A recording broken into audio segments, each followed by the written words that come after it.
السلام عليكم الاخوان ومرحبا بكم معنا في هذا الفيديو الجديد. اليوم غندويو على هذا الخبر هذا كما كتشوفوا معنا. كما كتشوفوا معنا نبداو. هنايا تيقول لك مودريتش يرفض عرضا بقيمة 200 مليون يورو من الهلال السعودي ويتمسك بقرار البقاء في ريال مدريد. أفادت التقارير الصحفية أن اللاعب الكرواتي ونجم ريال مدريد لوكا مودريتش رفض عرضا من النادي الهلال السعودي ويتمسك بقرار البقاء في النادي الملكي لموسم إضافي.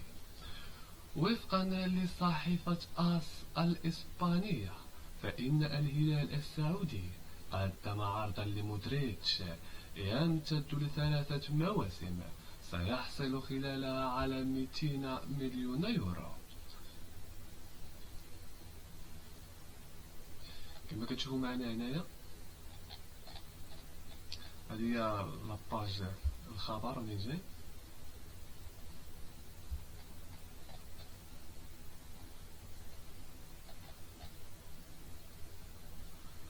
وبحسب نفس المصدر، فإن اللاعب الكرواتي تمسك بموقفه وقرار رفض العرض السعودي ويرغب في البقاء مع ريال مدريد في الموسم القادم.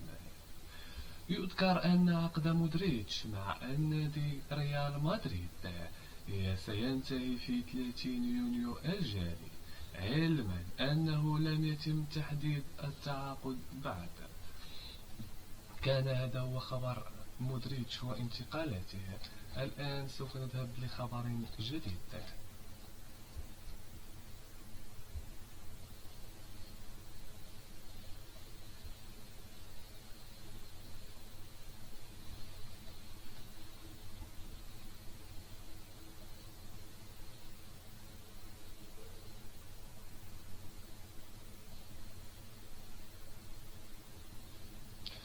كما كتشوفوا معنا هنايا قالك التكيك: رؤية الملك جعلتنا نعيش طفرة على جميع المستويات، وتهنئته أسعدتنا أكثر من التتويج بكأس العرب. عبر هشام الدكيك مدرب المنتخب المغربي للفوتسال عن السعادة التي غمرت لاعبيه بعد تهنئة الملك محمد السادس عقب تتويجهم بكأس العرب للمرة الثالثة تواليا. وقال الدكيك في تصريحه خلال الحفل الذي نظمته الجامعة على شرف أبطال العرب نسخة هذه السنة: دخلنا بثوب البطل، والمنتخبات المنافسة كانت مهيمنة بشكل كبير.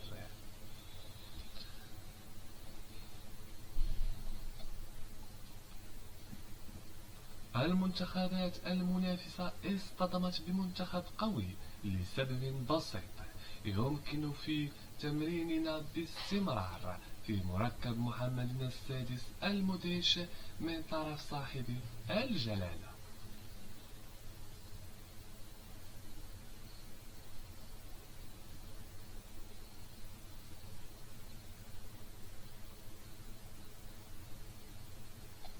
كما كتشوفوا معنا هنايا غنشوفوا خبر جديد.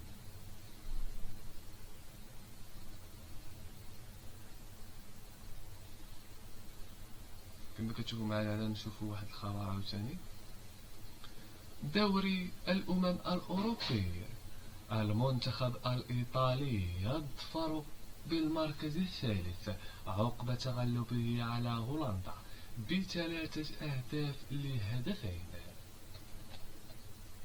تغلب المنتخب الإيطالي على نظيره الهولندي ب3 أهداف ل2 في المباراة التي جمعتهما يوم الأحد ليحقق بذلك المركز الثالث في بطولة الدوري الأممي الأوروبي.